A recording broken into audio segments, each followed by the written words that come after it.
Okay, ladies and gentlemen, we are back. We are live another week of the one and only MMFM Digital. I'm your host, J.O. Martinez, and we're brought to you, as always, by the Miami Media and Film Market and Camacol. Special shout out to Joe Chi, president of Camacol, as well as my partner in crime, Patty Arias. Today, we have a phenomenal interview. He is an executive in Los Angeles with Entertainment Partners, which is a huge company involved in worldwide production payroll, as well as an expert and consulting firm in global tax incentives and everything you need to know about the nuts and bolts of film production.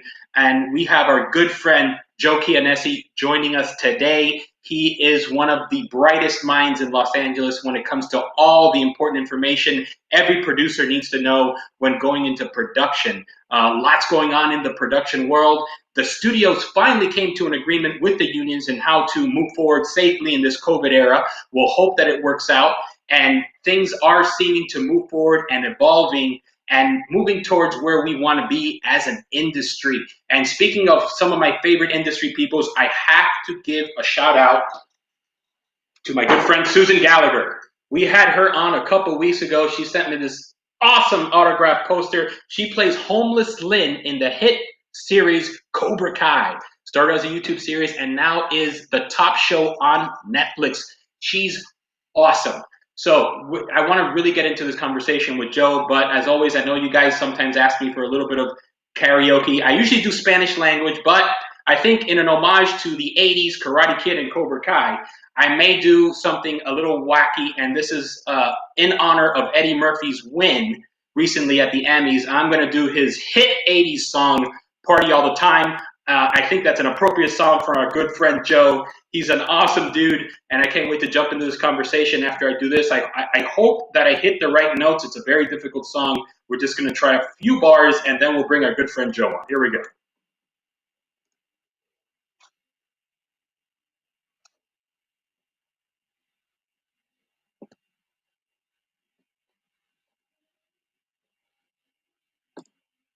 Stand it.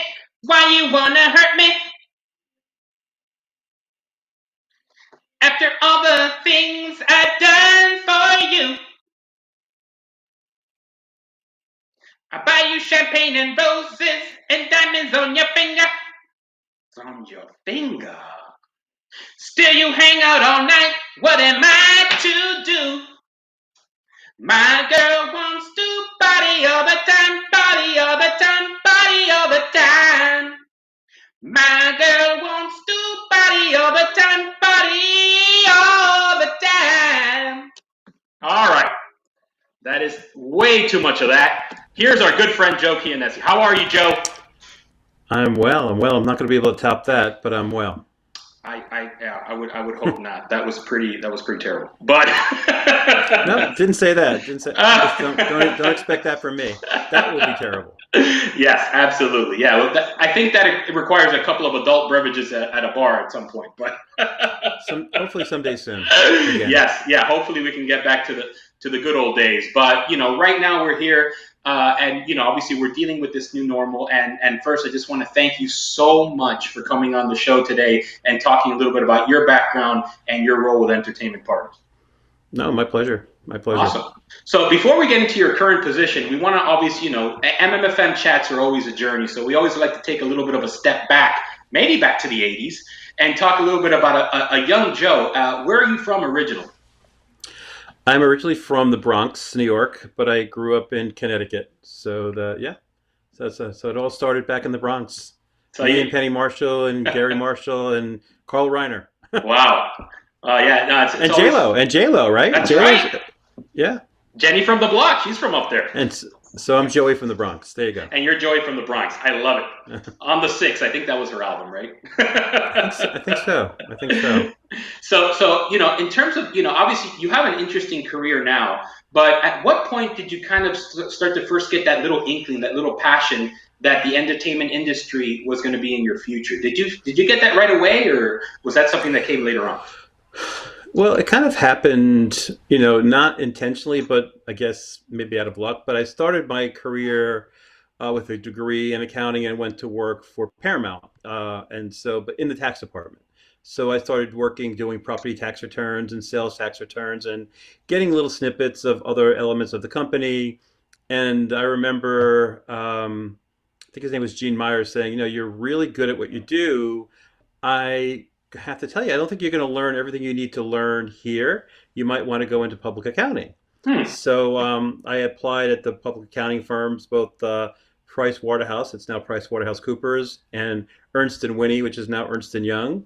And I ended up working at Ernst and Young for almost 10 years. And within Ernst and Young, I started getting some entertainment clients. So I was on the Paramount account. I was on, but besides the larger companies like Paramount and Capital Cities ABC, which we'll come back to, I got assigned to companies like Miramax and New Line Cinema before they were purchased by the larger conglomerates, where they really were startup companies really producing independent film. So I really sort of learned the business, at least the business of independent film and the issues related to that, having them as a client. I also got to work on A&E and Lifetime as they were just being launched as networks. So I Hmm. got to learn the cable side of the business. So again, it was, I guess, luck, even though I knew I always had a passion for this industry, that by a luck of getting assigned to clients that I enjoyed, I really kind of grew up in the industry that way. That's awesome. That's great to hear. So you just kind of, but it's interesting. You kind of came up through a side that everyone talks about the creative side and the acting and the drama of the film and television industry, but so much of it has to do with the business side of it. The accounting, the Right. production, and just kind of what makes it work as because people like the show, but they don't often understand the business side of it. And so coming up in that side of the business, is that sort of something that you always kind of felt very strong with numbers and just as you have just kind of this accounting mind that just wanted to keep you in that field? I probably shouldn't say this, but I would not say I am the strongest when it comes to sort of numbers. But accounting's not just numbers, and accounting is concepts and sort of. So yeah, I'm good enough with numbers, but I don't I teach a lot now at a lot of the graduate schools here in Los Angeles. And when you hear the term like production accounting or accounting or even tax, people get immediately turned off or scared that it's overwhelming. And Hmm. I really try my best, and I think I've done a good job throughout my career to sort of bring it to a level where clients can understand it in such a way where they're not overwhelmed by it. And Right. I just taught a class the other night for Chapman University, one of the larger film schools here in Southern California. And I've said this before: if I was starting my career again, to be honest, in retrospect, I'm not sure I would have gone to college. Oh Based wow. on, I'm not saying people shouldn't go to college. I'm saying based on where I see myself today and where I see other people, I probably would have become a PA in a production accounting office and going back to your concept, learning the production accounting aspects, starting as a PA. And, within production accounting, you kind of move up the chain Hmm. and you really learn the business. And within that purview, I've seen friends and clients sort of leave production accounting and to go into studio finance jobs or studio physical production jobs. So just again, I always get faces when I say that. Believe me, college is great. I mean, law school is great. But this industry is very unique in that it's one of the few industries where a lot of it can be learned on the job. Because Right. production accounting isn't debits and credits. It's not debits and credits. It's cost accounting. It's really tracking costs. And the best production accountants are those who know how to budget. And Hmm. budgeting is really an art form.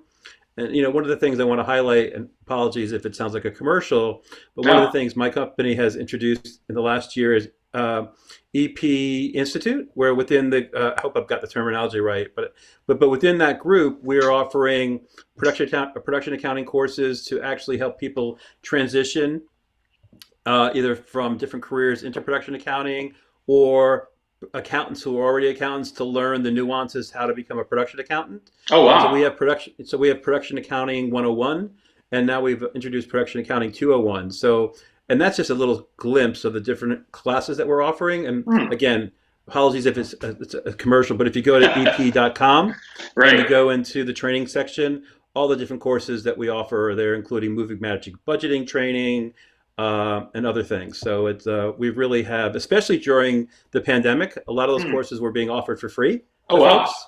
Okay. I'm not sure if that free aspect is still happening, but we really did sort of try to as a company, help people during a time where they weren't working and might need to find new avenues of employment once they got out of this, once we all got out of this pandemic. Because one thing I think is before this pandemic, this industry was exploding, right, in terms of Mm. content and how much production was happening in the US and around the world.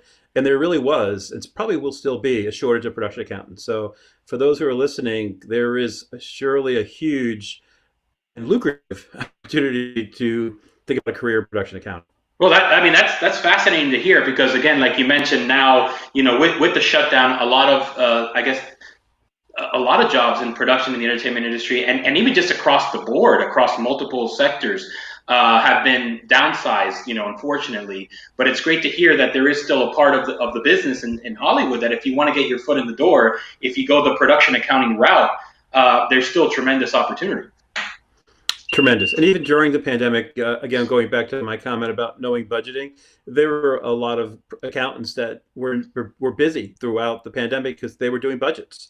I mean, Right? there's probably a ton of projects. I know, production's already starting in a lot of places. I know in Georgia and other places in the U.S., like Oklahoma, things are starting to pick up in California. They're not quite there in New York. They're totally on fire in Canada and the UK. So Mm, there's a lot of production waiting to happen. yeah. And so I believe, I can't speak with total authority, that there's going to be a lot of opportunity there for a lot of folks if they're looking for a new career Oh, that's or a interesting. changing career. Yeah. Huh. Well, we'll definitely, yeah, we'll throw up the website for EP and kind of just nudge folks in that direction. But it sounds like a great opportunity, absolutely. And then just getting back to your career. So, at what point did you start working with EP officially?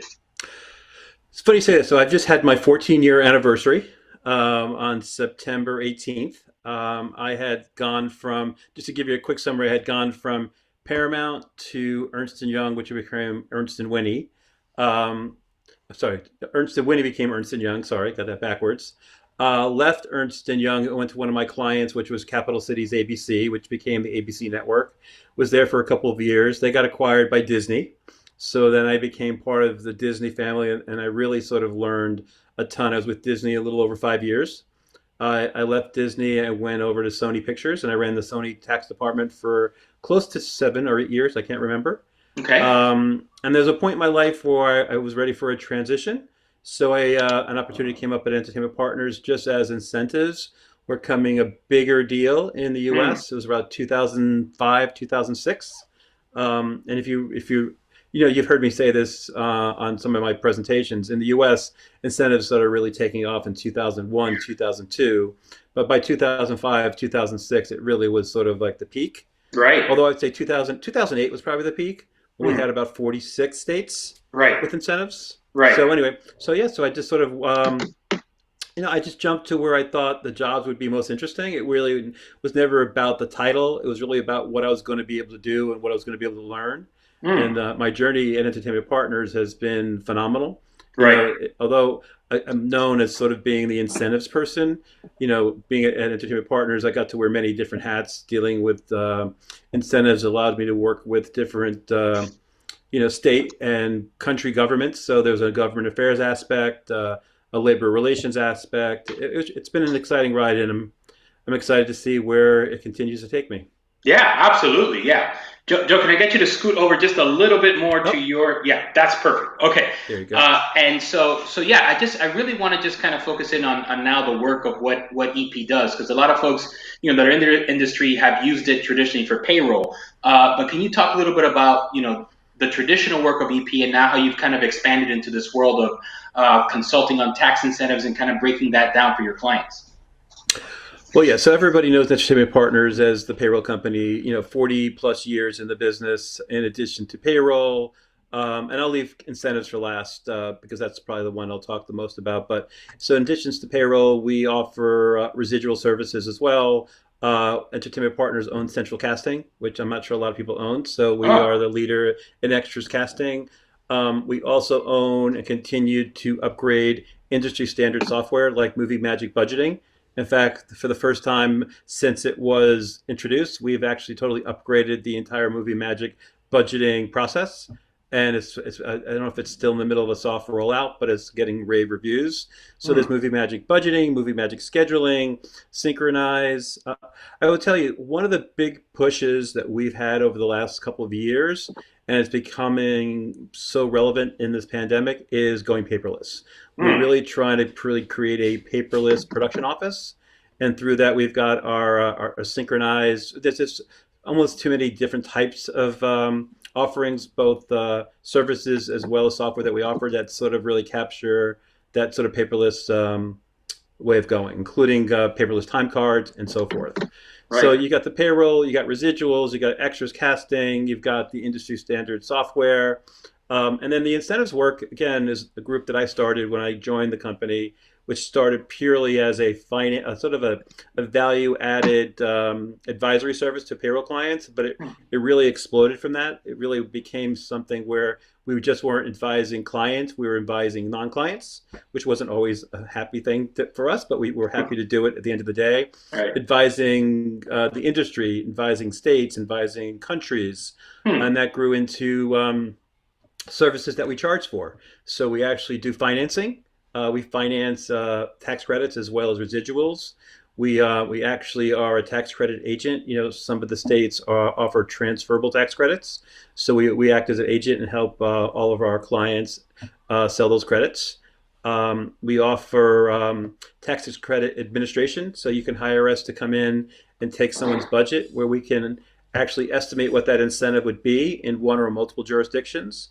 And Wow. once the producer decides where they want to go, we can handle the administration from initial application straight through to submission to the state. Oh, wow. The only thing we don't do is we don't do the audits. You know, a lot of states require CPA audits. We don't do that, but Hmm. we have strong relationships with the auditors, and we Okay. don't file the tax returns, even though we could. We don't because again, typically those are done by the CPAs or others who work on that. But we pretty much do soup to nuts, or as much as we can. And what we can't do, we definitely partner with our clients to hand them off to the best possible service provider to make sure they get what they need. Wow. I mean, it's really a one-stop shop, and it's amazing how much EP has grown and diversified, from its core business. And so, speaking of a core business, obviously since this is MMFM, we always want to bring things back to Miami and Florida. As you know, as being the global expert, we don't have big state incentives right now. What sort of advice would you give for filmmakers and producers in Florida in terms of, and this is speaking both to the industry and potentially to the legislators, the value of having a state incentive in your state, or potentially how you could work around it. Well, I'll start with that the power of incentives. There's a webinar that I did. Let me come back to, again, apologies again if I'm sounding like a commercial, but in addition to the different training we offer, the last year we've created EP's production community. And on this community, we are basically storing just a lot of relevant industry information. But we started rolling out just before the pandemic. It Hmm. became almost a full-time thing.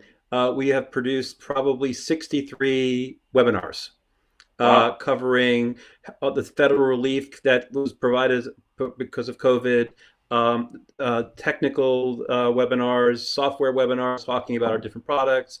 I was lucky enough to have produced and co-moderated about 12 of them, Okay. focusing on different jurisdictions, focusing on the different guidelines that were being published around COVID. But the one I really wanted to highlight, there's a group out there called Oldsberg SPI. They're a UK consulting firm that really work more closely with governments than we would in terms of helping create incentives and providing economic impact studies.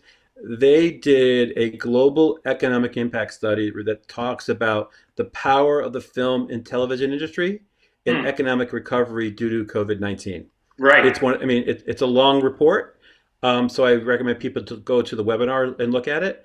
Hmm. But I also recommend people to share that report with their legislatures, with their government officials, because at the end of the day, this is an industry that doesn't always get a fair representation as it relates to incentives. Because I always call these incentives job creation acts or job maintaining acts. So in a situation where you're looking to put people to work and you're not asking the country or the state to sort of build a factory or whatever, You just really have to give them an incentive or an initiative to go there. So I would say that's a great way to help at least educate legislatures. But yeah, in terms of Florida, I've always been a huge fan of Florida, as you know.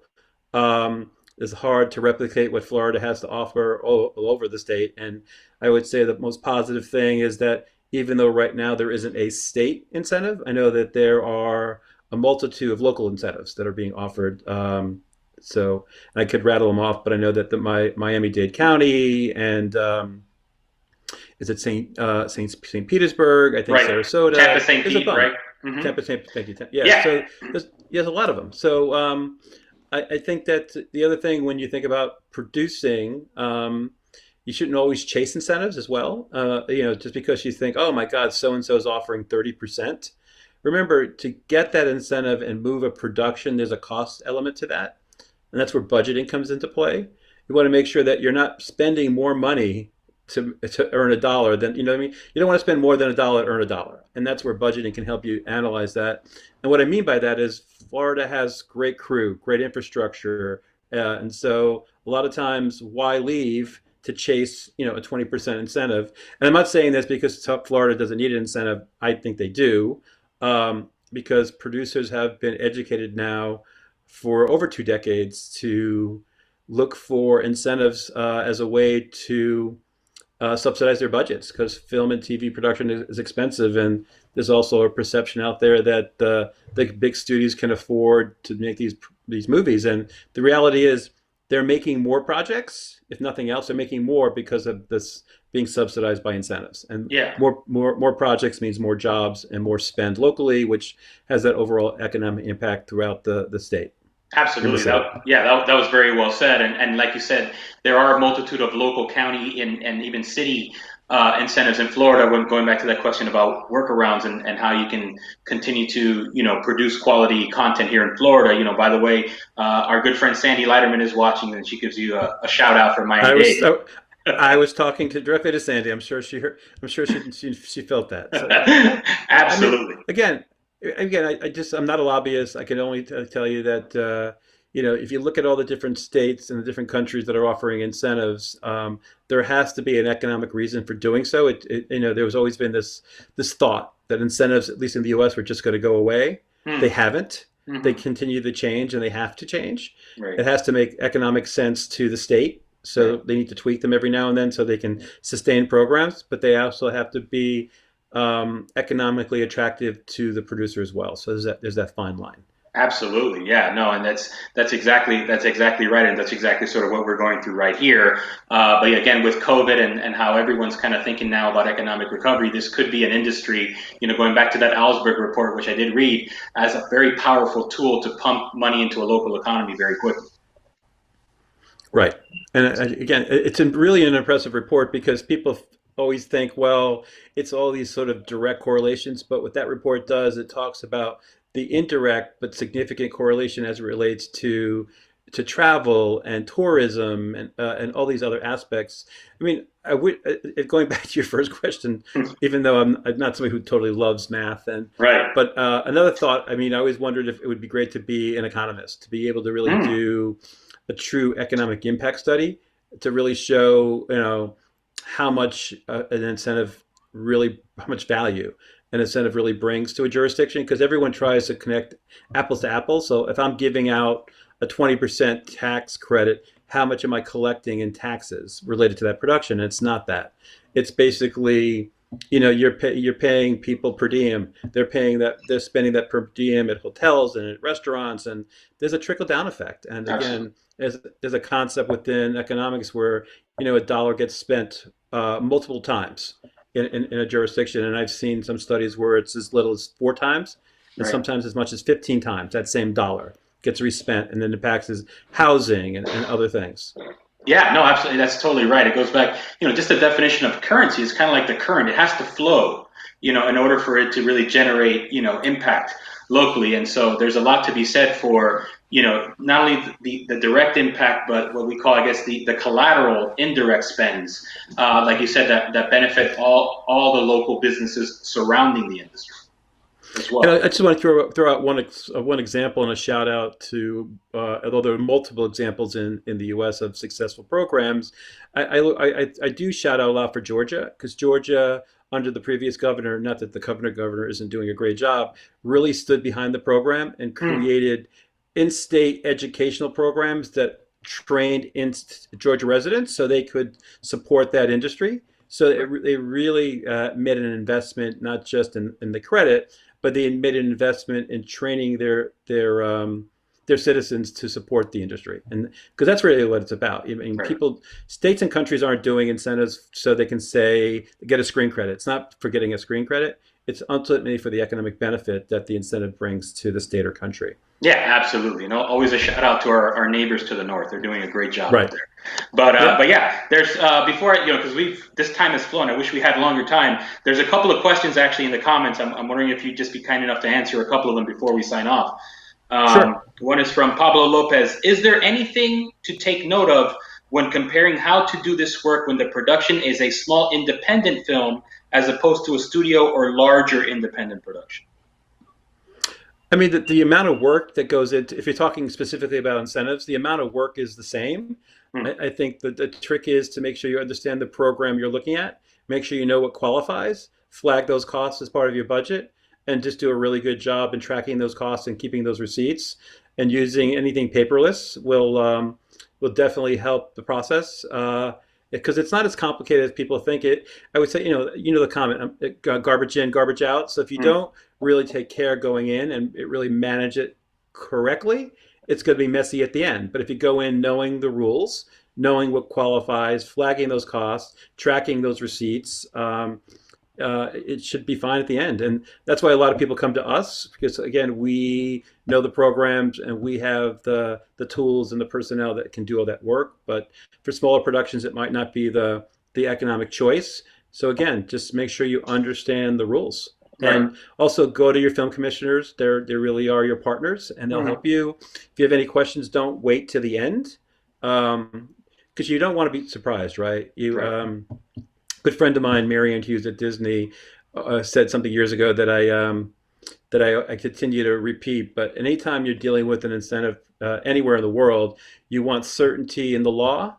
So you want to make sure you're certain how the law works. You want certainty in the process. You want to make sure you know how it's going to work and what you need to do, and you want certainty in the funding.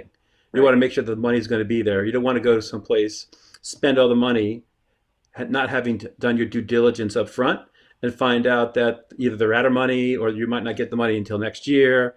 All those things, no, not having money is a bad answer, and not getting the money till next year is not necessarily a bad answer unless you didn't plan for it.